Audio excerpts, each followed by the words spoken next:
Double trouble. It's a busy night on the reef in Waikiki because the eel comes here and then goes to greet his friend the octopus. Double trouble, all right? So you can go high and low. In some circumstances, you might do the opposite.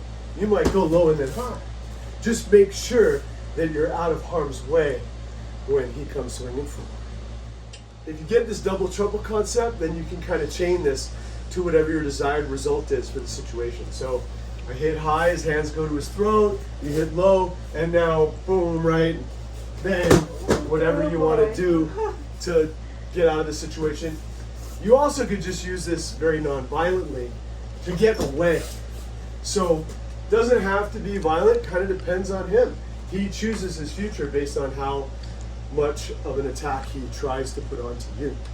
All right, so you're just gonna go with the flow. Bang, bang, bang, bang, bang, bang, bang, bang.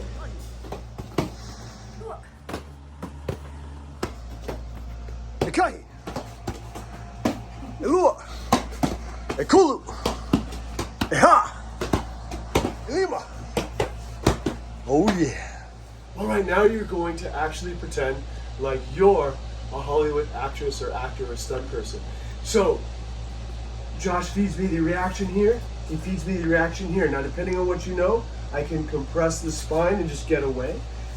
You can do knees, ankle, get away, right? Or if you don't know anything else, after this, you just go where you can't see it. Or you can do the more advanced thing like I was showing, this combative, where I'm going toward him. But notice how carefully and slowly I'm doing that. Depending on what you want to train, nice and slow, but you're really working the accuracy and the cause and effect. So cause and effect is a huge lesson that you get from doing this kind of drill, because the person's not just standing there holding the pad, they're giving you reactions. But that means you also have to have really good control, right? So you're not really going to hurt him. So if he's doing it to me, right, he strikes me high, oh, the better reaction I give him, the better, right? It feels real. Then he hits me low. I'm ready to walk or roll. Right? You see it? So, that's what we're going to do. Go!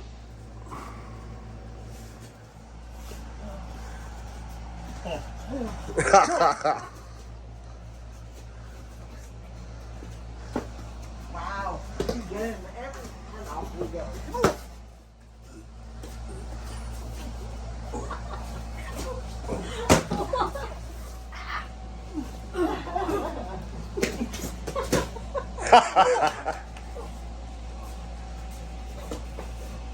Yeah!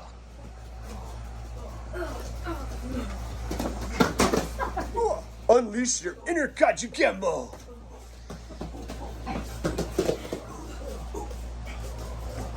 Oh, sorry.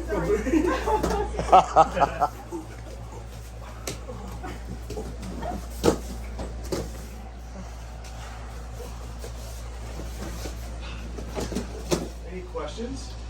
I was wondering about if you yell during if your attacker comes. Well, actually, sort of yes. So you definitely want to breathe, right? So your power and your efficiency is always better if you breathe. Now, it depends on the situation. So if there's a possibility of getting help, then definitely. You're going to be like, no, right? No, right?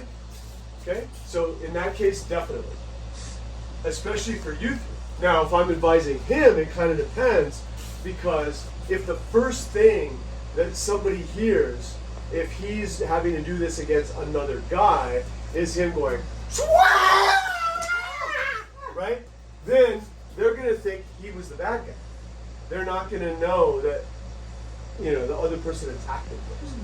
So for men, you kind of might want to be a little more ninja depending on the circumstances. Definitely for you ladies, make some noise, get as much help as you can, get as much attention as you can to make actually the situation not escalate and be as least amount of violence as possible. It's a good question. But the main thing is breathe, because the two ways to get unconscious really quick are to either hold your breath or to hyperventilate. So if you forcibly exhale, right, you'll automatically inhale. So the very first thing you should do is to forcibly exhale. But the kiai, the yell, can be silent, right? I can be like, I can be, it doesn't have to be audible. There are circumstances, though, when you want to recruit help, that the noise definitely helps you. All right? So it doesn't have to be a blood-curdling ninja sound, you know, like you're in a movie or something. It can literally be something like no or fire to help you get some assistance from others. But the most important thing is to breathe. And where air and water meet, where your breath and your technique meet, where wind and sea meet, you become the wave that conquers the day.